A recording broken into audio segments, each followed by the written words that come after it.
But just think of passion flower for all of those things, okay? It can be used for kids. It's got antispasmodic properties. Remember I told you how nervous system leads to spasming and tension, leads to what Chinese medicine we call wind. So it can be used for all manner of spasms, as can almost all of these nervine relaxants. So it works for menstrual cramps, digestive cramps, so basically cramping in any of the large hollow organs, uterus, stomach, intestines. It can work for simple muscle tension, neck and shoulder tension, headache tension, this kind of stuff.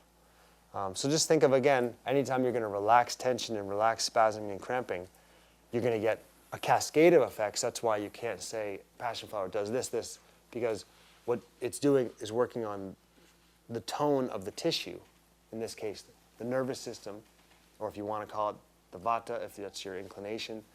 But the point is, it's going to go downstream and hit everywhere where there's excess tension. Does that make sense? And then there can be affinities and special prabha, special powers that herbs have, or tissues that they have a special affinity for. And I said passion flower has a great affinity for that wired, tired, heat in the heart, constraint kind of condition. But in general, antispasmodic all the way across the board. Okay? I'll get into it more. But I love it. I love it for that reason. And a lot of times for people, if it's like the sleep, if you give the right herb in the right dosage, this is why people like Matthew Wood and people who have you ever met him? He's a great guy. He was here a few months ago. He's like a good version of Kapha. Just really hilarious, mellow. He'd be like sleeping on this chair by now when he's teaching. But the thing is, he very much comes at herbal medicine in a homeopathic approach. He's channeling Hanuman, and he's into drop dosages. And so I was always wondering, what's up with the drop dosages? Because I was always more inclined to overdo it and take, 3 teaspoons, of things. But over the years, clinically, I've recognized the absolute genius and utility of precision, subtlety when it comes to this stuff. And so, and particularly even more so for Americans, which I said are very gross often, not always, but often in the clinic you'll find gross disorders and stuff. But it's interesting because the idea here that yin and yang, when yin is in its extreme, all it takes is a little push to push it back the other way, and same vice versa.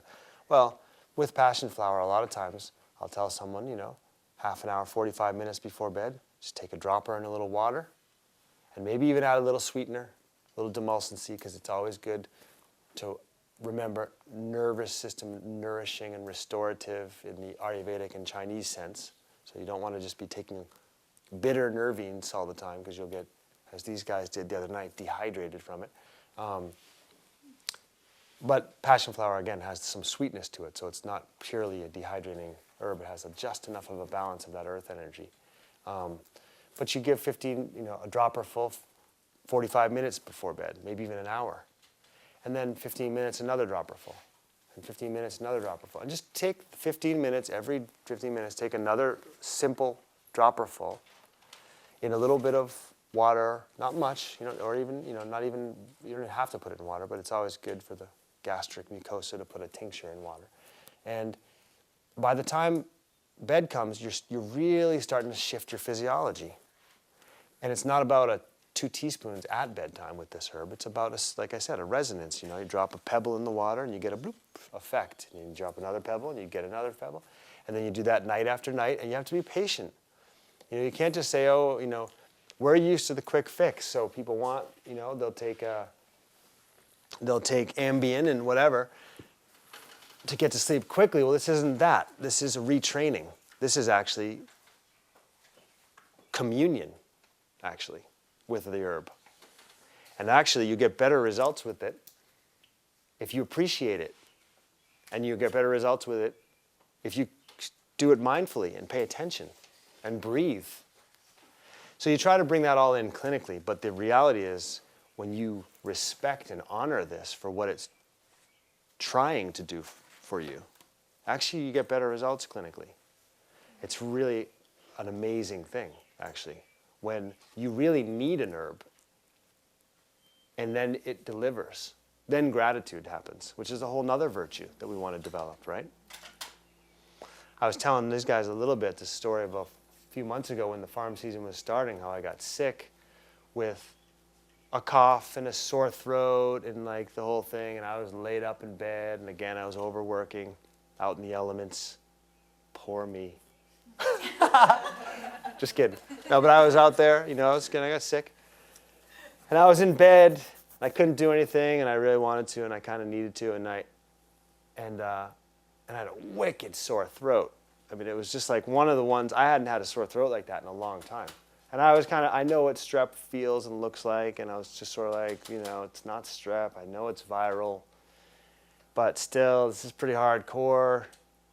It's not going away, and that's always a scary thing when you get something that's not going away, and you're like, oh man, I'm not invincible.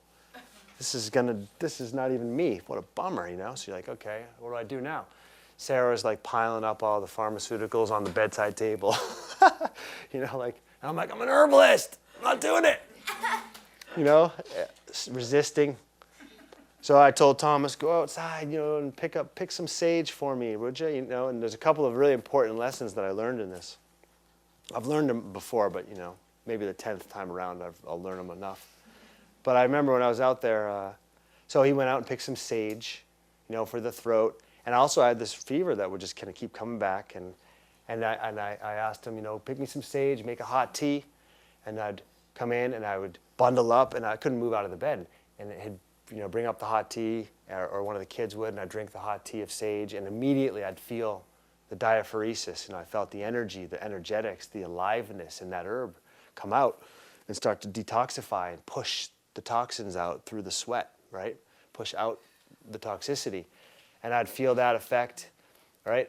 But one thing that I learned from that, again, is really interesting, is when you're sick and you want to take herbs and you want to beat a fever the way you're supposed to beat it, or beat an infectious problem the way that nature intended, if you're going to go with the vital force and try to do what the body wants to do, which is to push it out and to purify itself through fever and to push everything out through the fluid humors of the body and really detoxify yourself. It's not going to be a little cup of traditional medicinals tea. It's tea after tea after tea after tea sometimes. It's quarts of hot tea at times, You really got to push it out, because I felt it starting to push out, but it wasn't enough. I had to drink more and more and more and more of it. So I really needed that in that case to offset the counter, to counter the force of that infectious problem, right? The other thing that's important is you can't do it yourself. We need each other. I needed those guys to go get it. I would have tried, and I did try to go out and do all this stuff, but I was wasting valuable energy and getting sicker.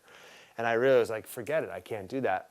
Then people go, pharmaceuticals, please, because if you're just by yourself in your house taking care of your kid and you're a single mom, what are you going to do?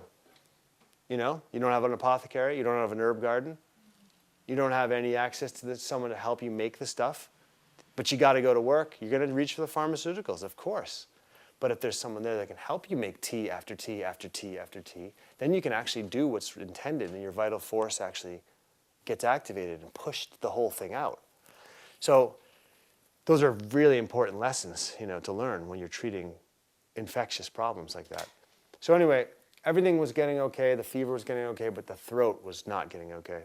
And one night I went to bed, and I was awakened by a dream that I had where I was outside in the garden digging up golden seal roots and sucking on them. Just, that's how I was dreaming about. I just felt like I was just sucking on golden seal roots. And I woke up to that dream, and I was immediately like, okay, that's significant. And I was like, that is just actually kind of amazing. Wow. Golden seal roots. So the next day I went out, and I did exactly what I had dreamed, and I grabbed the golden seal roots, and I cleaned them all off, and I just sucked on them all day long, sucking on the golden seal roots, just directly out of the garden. And lo and behold, that was the thing that broke the sore throat. And this happened early April. And there's so much profound implications that can come from this. Because here I am in this matrix of herbal medicine, which I've pretty much devoted every waking hour to as far back as I can remember now. And through the ethers, through the Akash, there's some kind of communication that happened where I got a message that specific. To me, that's profound. That shows us, in my case, all right, this you know what this reminds me of? This reminds me of what I was talking about when we were in there with the pots, of how a plant that has a taproot gets stunted, right, when it hits the plastic. Well, potentially, it's worse than we think. And that actually, we're so stunted, we don't actually know that that even exists, that possibility.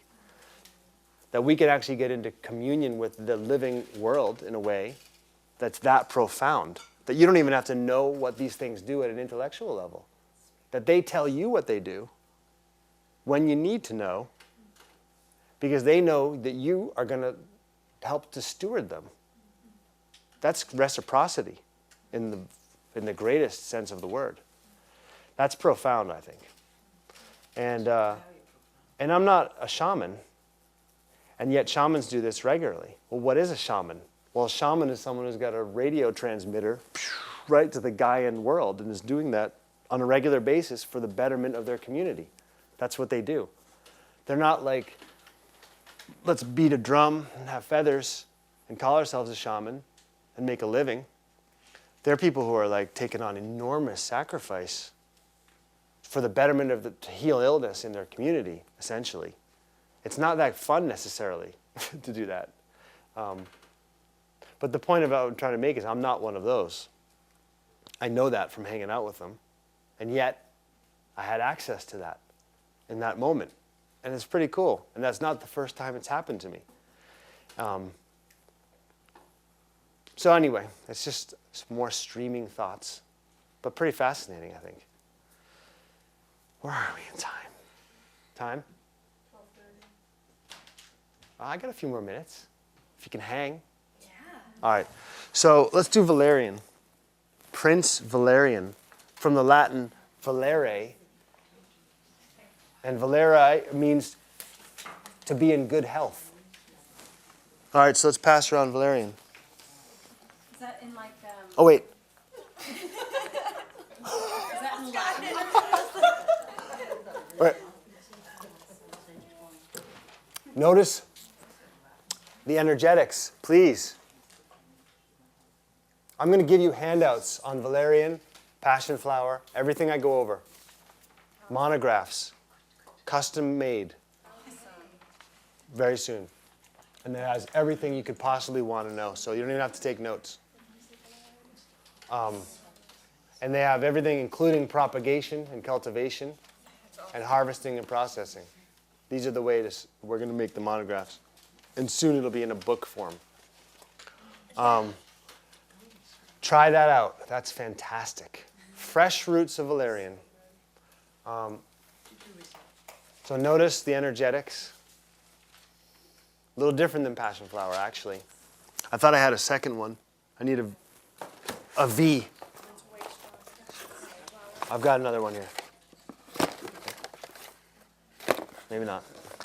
So, you guys getting the energetics? Now, don't jump to conclusions with that on the energetics. Do you notice a temperature difference? Do you notice an aroma? Yeah. Okay, well, valerian, one of the things you want to pay attention to is the temperature. Is it still going around? Now, about 30 to 60 seconds after I've taken it, I can now feel the energetic very strong. So pay attention to that. I think it's quite interesting, actually. But that's a fresh root tincture of valerian, and I'll go over what's the difference between dry and fresh. But it's filled with valerio potrates, potriates, valopotriates. So, people feeling the energetic? I don't know, I'm still enjoying the relaxation. Of the passion flower? Yeah, Now, yeah. it's definitely got a what? Do you feel cooling or heating? Heating. Heating, definitely. Good. A lot of essential oils in valerian. That's what gives it its characteristic scent. But it has a heating nature, which makes it potentially problematic for what dosha? Right. So the idea that basically valerian is just a sedative was actually not necessarily true at all. Valerian, like I said, valer means to be in good health. And that implicates it as a potential tonic, like some general tonic qualities to it. And what would a good Chinese tonic have?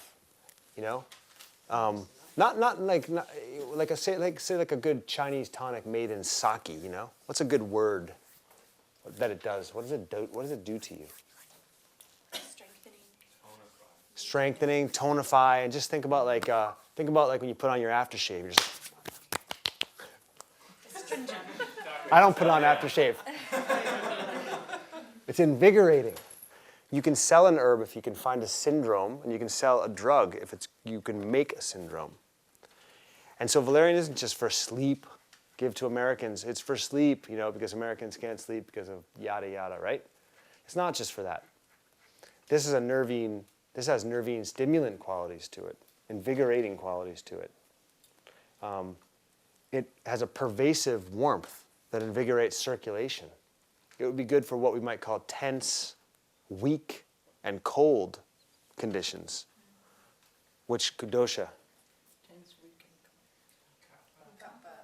Kapha and vata. This is very good for vata in many instances because it has most of the gunas that vata doesn't have. And if I get much, the thing of it is, it's always good. It's got some sweetness. You taste the sweetness? bitter and sweet. Yeah, but it's pungent and sweet and bitter. So it's nice always, again, whenever you're doing this thing called herbalism, that you want to consider adjuvants and you want to consider formulation. Now, if you just take one herb, that's called a simple. And that can be okay, and there's herbalists who advocate that style above all others, like Susan Weed, for example. Simples have their place, especially an herb like nettles. It stands alone. In many cases, nettles could stand alone, and it could be quite a good simple. But in many, many cases, formulation is where it's at. And that's obvious, right? Because is anyone purely vata, purely pitta? I mean, very few people. There's always combinations, right? So formulation allows you to tailor the energetics of a formula to the reality of a constitution that's varied. Valerian and the other. Okay, so let's just, for example, talk about what happens to people when they have long-term anxiety. What goes with anxiety? The adrenals. In a Western sense. Certainly adrenals, absolutely. That's part of it. What happens when your adrenals are depleted? It's your mood. Digestion. And what happens? Chronic What? fatigue. And what's that? What do you need Prozac for? Depression. So long-term anxiety and depletion often leads to depression, right? Yin and yang again, one leading to the other.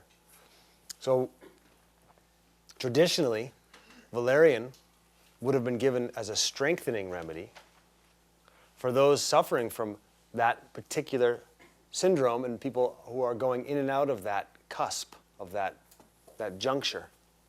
Because it would have certainly has some anti-anxiety properties to it, but with all this warmth and invigoration, it has as well antidepressive qualities because it's, again, moving vyana, moving vata. It's moving, it's stimulating, it's warming, right?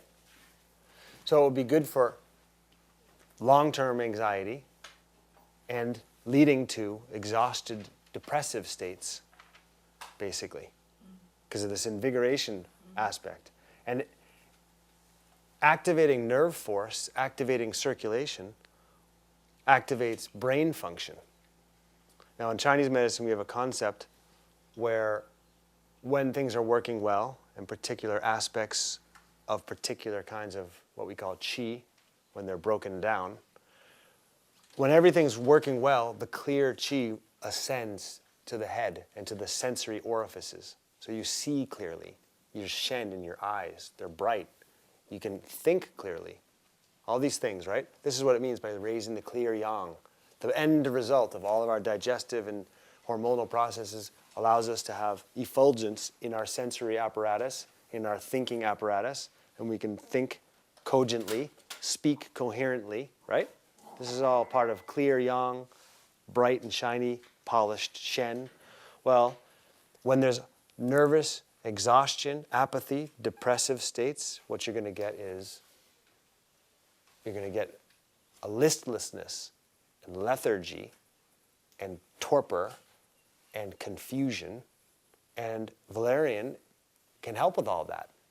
And valerian was famous medicine for the eyes by the eclectics and the physiomedicalists, primarily the physiomedicalists. It was great for most eye issues because that were resulting, not eye issues like conjunctivitis and inflammatory pitta eye conditions, but eye conditions where you can't see well due to deficiency, right?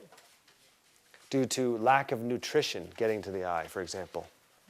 Due to, what happens as we naturally age, this kind of stuff. So it would restore vigor to the eyesight and the vision. And also cerebral deficiencies, because all of this nerve current, all of this circulation is now getting to the head, getting to the brain, getting to the eyes, getting to the sensory orifices, and clarifying things. So that's different than just valerian for sleep, right? This is valerian as a tonic. That's why it's called Valer, to be in good health. It implies it's much, much more than just a sedative for sleep. And to be honest with you, most of the time in the clinic, for the people who are stressed out, hot, pitta, too much thinking, waking up at 3 a.m., during liver time, it doesn't even work for sleep. You could drink 2 ounces of it. It just adds fuel to the fire sometimes, a lot of times. Whereas, if you can't sleep because your shen is just popping up through deficiency, you don't have enough embodiment, like vata doesn't have enough embodiment to even hold the shen down, and they're just kind of tense, tight, contracted, and deficient, and the shen is just rising up and you're waking up spontaneously, this can be very good for them for sleep because it adds a sense of comfort, security, warmth, and a little bit of tonic nature. And then if you add in some licorice and something sweet to offset the mild bitterness, then you've got something that's kind of sweet, pungent, warming, all at the same time, right? So then it can be a great remedy for vata. And kapha people don't need it, right? They don't have problems sleeping most of the time. Why do they need it?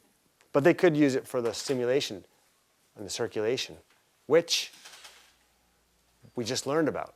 What do you think? What else do you think valerian could be good for? We just learned about it when David was talking. It has also to do with its aroma. Digestion. This is a carminative. Now, you typically wouldn't think of it like that or use it like that, but it is a carminative. It has all those properties. It's got the essential oils. It's got the warming nature, the pungency. So it's got all these qualities. Now, the quality where you took it and you kind of felt like an immediate down, that anti-wind quality again, anti-wind in Chinese medicine, well, that's also relaxant, antispasmodic. Because what happens is you take it and you kind of feel your shoulders drop a little bit, right? You kind of feel like you're heavier in your seat. Well, that's the wind being pacified just ever so slightly. In some of us might be getting agitated from taking it, like I said. But the point is, most of us get that, like at least initially. And so it's got tremendous value in spasmodic, cramping conditions of most places, whether it's skeletal muscle or gut. So I get great benefits from this. I've treated this clinically and gotten tremendous benefits in conditions like IBS, irritable bowel samana issue again, samana and apana. So where you basically need to relax that apparatus completely. Valerian can be fantastic. If it's a really strongly inflammatory gut condition, I probably wouldn't use valerian. I might use something like wild yam, something a little more bitter, and add some demulcin C and whatever. But fantastic for the tense vata IBS kind of thing, or maybe you have a really bad episode of diarrhea, but after it's resolved, there's still cramping, still like tivhtness, tension. It could be good there as well. But anxiety and tension in the gut, all of these things are fantastic. Did you have a question? I said for pitta, what would you use? For pitta, for this herb? Right, you said valerian may aggravate. What herb would I would use? Yeah. Oh, we'll get into it later on. You said wild yam. Yeah, wild yam would be I good. think you said, okay. But before that, like there's many other herbs that are, generally speaking, a lot of the nervines have bitterness to them, which drains excess compensatory heat and tension out of the nervous system. Sadaka pitta, for example. There's a lot of heat there. And so the bitterness does that. But what happens if you take too much bitterness? It dries you out. So you need formulation, because you can't just take bitter nervines all the time, because eventually you might initially get some good effect, but eventually if you keep taking, you're going to get spaced out and dried out. And it's all going to start again. And you get all anxious. So they're good. It's good to pick up the subtleties of these energetics, so when we take something like passion flower, we actually can taste the sweet even in the tincture. That's telling us that it's got some balance there. But then we can augment that with adding, like I said, licorice and demulcins and so forth as adjuvants to the formula. Does that make sense? Adjuvant. A lot of times valerian they would give with anise seed. Anise seed and honey and valerian. That'd be nice. Now that keeps it hot. But just but in general, like when I teach formulation in this 7-month program, we get into how do you take one herb and then how do you get it to go to a double herb and then a triple herb, and what's the effect of that triplet or that double, or and so on and so forth. And it's really fun, like how about some marshmallow and anise? You can kind of make up intuitively these things like echinacea and osha, or red root and echinacea, or chamomile and peppermint, or gentian and ginger. They're just like, a lot of them become natural, but it's also part of the fun of formulation, It's actually exactly like a chef. And actually, that's a great point. And one of my teachers mentions this, and I've kind of stolen it from him, but because it's actually true, is that, when you think about herbalism, you should think of it less like, that you're wearing a lab coat and you're in a lab with beakers, and more like you're in a kitchen and you're a chef, a cook, or a gardener, a farmer, a divine husband, man or woman, which is also the model of herbalism that makes the most sense, right? The herbalist as farmer or gardener, the herbalist as cook or chef, right? That's a whole different way of thinking about it. And that's the way obviously it was always done. To professionalize it has its virtues, and some of us like to go into it in depth. But everyone should have the rudimentary. Everyone can be a cook, spicing your tomato sauce and your la la la la la la la la la la, right?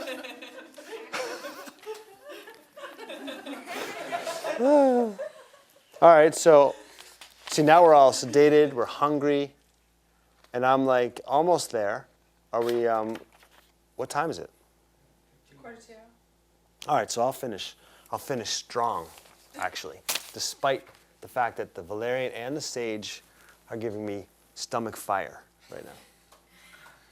My body needs to eat whatever she's making right now. There she goes.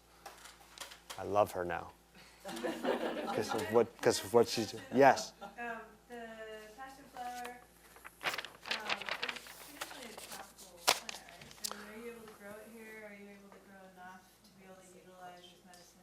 Great question. Fantastic question. There are some vines out there, and you can get it to germinate, you can get it to grow. It's got one of those seed coats that you need to soak because it needs to sort of soak overnight, 1 or 2 nights often, to sort of start to digest and break down so that the pedicle can get out and form a root and get some leaves and all that kind of stuff. But we can get it to germinate. It's not a high germinator.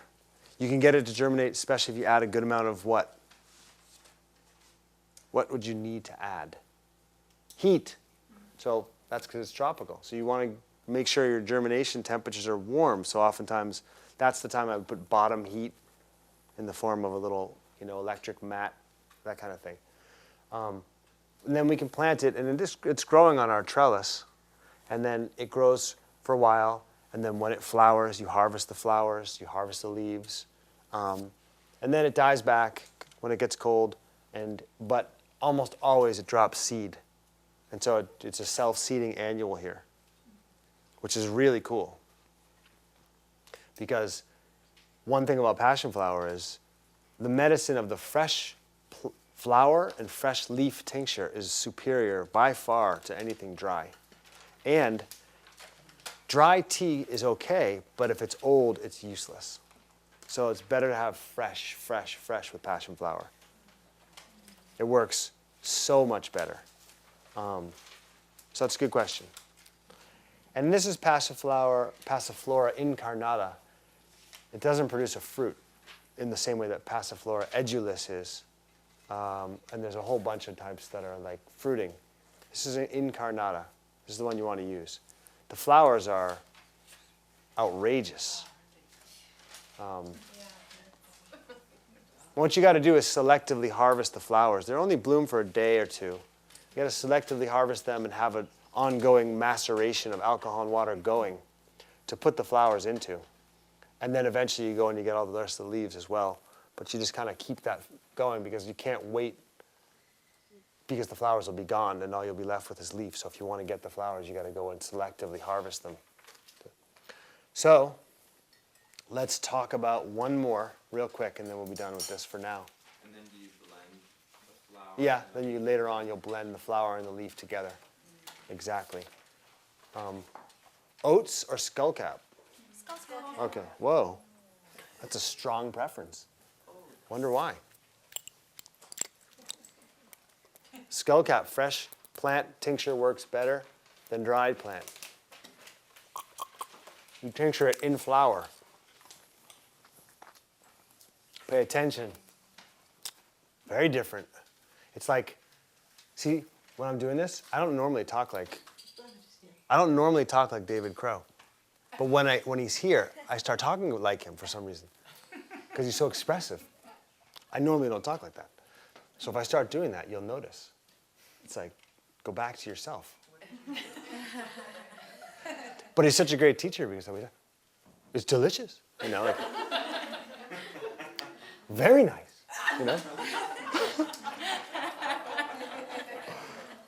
So, but that's not me. I swear. No. All right. It's the resonance. The resonance, exactly. So anyway, notice the difference. This is actually, what I like about the tinctures, besides the fact that we can kind of get a little drunk, is that each one is like, it's just like you were talking about the essential oils thing. It's like different vintage, It's like that's very subtle and complex stuff sometimes. That valerian was refined. It was awesome, divine, These things are like, you taste them and you're just like, wow, there's some really cool stuff in here. And they're always different. So, fresh plant of skullcap. Notice the difference. Tell me something about it. Tell me something about its taste. Okay. First we talk about, like yesterday, taste. And taste is referring to sweet, sour, bitter, bland, astringent, right? That's taste. Smooth is a different quality. Thomas! Do you understand that? Taste is different than the other gunas. Taste, temperature, moisture, and direction. That's the first level. So any tastes? No, but remember, it has to follow one of those 6 things. Tastes sweet and it tastes a little astringent. I don't know if that's just the alcohol. Sweet and astringent. That's great. They're both in there. People get sweet and astringency? Yeah. Anything else? Bitter. Thank you. That's about it. Now, because everything has everything else in it, it's probably going to have all taste at some degree, but in our perceptual range, we're going to get usually 1, 2, 3, maybe. That's about it. Some people get 5 when it comes to like Shazandra or whatever. The fire of the alcohol is going to be warming. But remember when I talked about heat and cold, I'm not just referring to actually what you feel, but what is happening. Is something making something function faster or something function slower? That could be heat and cold, hypo and hyper functioning. So in general, if we get sedated, that's hypo functioning of the nervous system. It's slowing the nervous system down, right? So in that sense, it has a cooling aspect on the nervous system. And like another aspect, just something being bitter, as significantly as that is bitter, it's not like that's a jelly donut. It's more bitter than it is sweet, right? Yeah.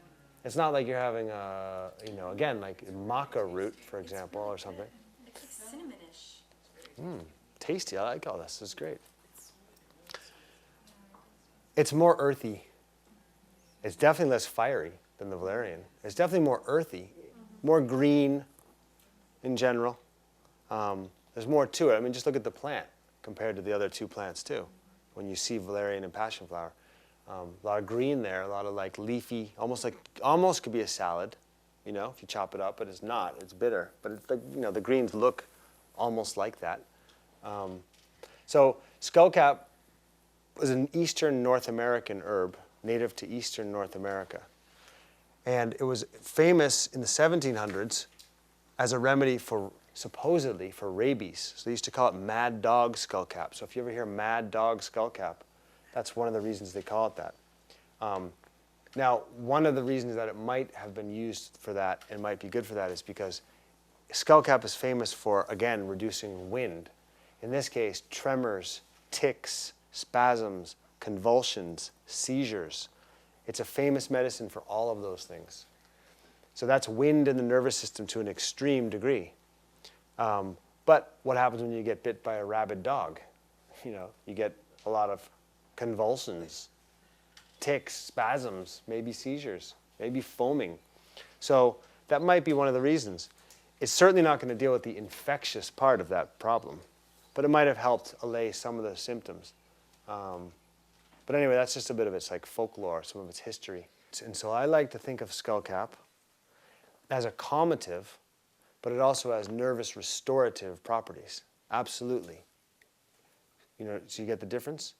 Like you could take this long term to restore the nervous system to health, as well as in the moment get some calmative properties. It definitely straddles those 2 lines for me in terms of my understanding, my clinical experience with it.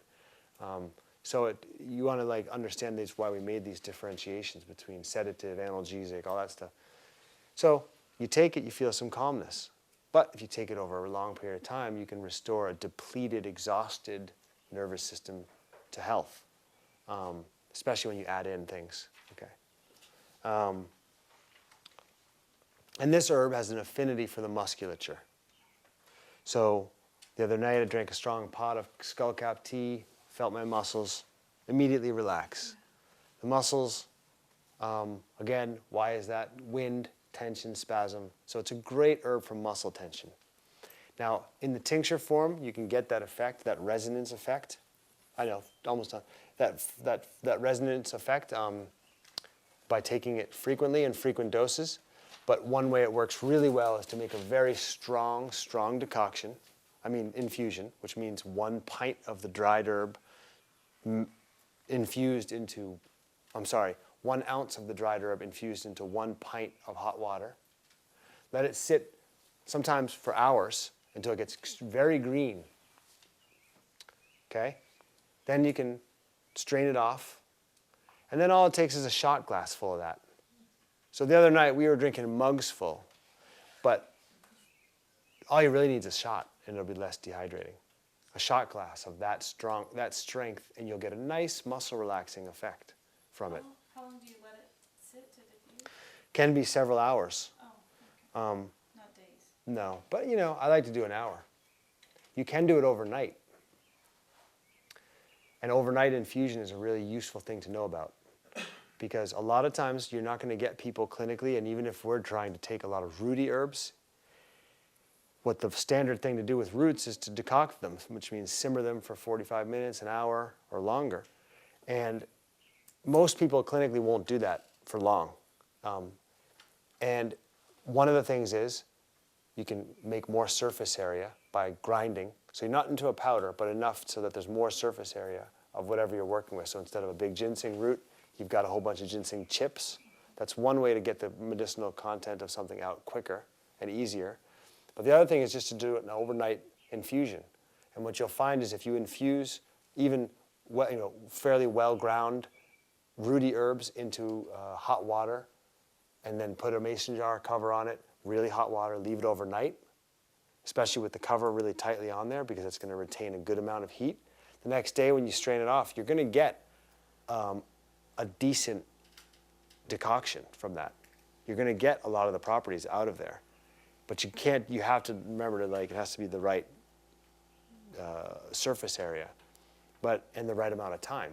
But it saves you a lot of hassle when it comes to rooty herbs. And you can really get a lot of benefit from that because then you don't have to simmer it for hours and hours, and yet you'll still get some of the tonic properties from it. So it's a good trick to understand and to utilize. I think we're pretty much at lunch. So I'll probably get to some more of this, but this was a good Nervine introduction. And now the good thing is, though, just to close like this, and I'll definitely get to more of it. This is Nervine Day. And then over the weeks we'll get into this more. Like he said, this is just introduction level, and then we just keep going deeper and deeper into it. Even though it's pretty deep for an introduction, isn't it? Yeah. Very. I think you and I are doing a deeper introduction. I mean, I don't know if we can get any more deep into it. We'll have to get deeper ourselves to get deeper into it. The idea, though, that two things, and then I'll be done. The efficacy of this stuff, and one of the reasons we're choosing these categories is because, again, as David said, culinary herbs are a great way to introduce this stuff into everyday healthcare at the community, the family, the individual level. I mean, it's just a no-brainer. And if it's going to if it's going to actually help us not get cancer, then it's less than a no-brainer. It's a necessity. But the thing of it is, so then we choose Nervine herbs. Well, what's another common thing everyone deals with all the time?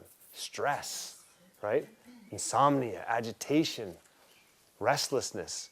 The idea that we have no home base. We're just drifting in the wind. We don't recognize our place. So, Nervines, Nervine restoratives, Nervine relaxants, Nervine analgesics, Nervine sedatives, they all have a very useful place in grassroots healthcare, an essential place, right? Because that's what we're dealing with. How can you not when you look at the news, what's going on? I mean, it's just permeating the ether. Even if we have great fortitude, it's very difficult to not get consumed with stress and with the uneasiness of it all. And so these herbs, in my mind, and that could be because of my constitution, but it could be because I find that these herbs are one of the absolute most useful possible classes of herbs to use on a regular basis in our lives. With children, adults, it doesn't matter. These Nervine herbs are extremely important, so that's why we have to keep unpacking them and getting more in detail with them and how to then utilize them in your daily life. It's just going to go on and on from there. I completely forgot the other point. It was a really good one, though, to end with. What was it going to be? I was starting with anybody? No one can bring me back. Well, Talking about how it was Nervine Day, I mean, that's kind of obvious. I don't know where you were going. okay. Well, I've got the point across. And it was also just about like, we're choosing these particular classes of herbs because these things, when you take them in some, constitute grassroots healthcare. That's the whole point, you know. So whatever we end up choosing to talk about, it's very significant, not just because of, it's not random. We're choosing it because these are the main things we want and need as human beings to take care of ourselves at every level. There, that's a good way to stop. Lunchtime. That was good.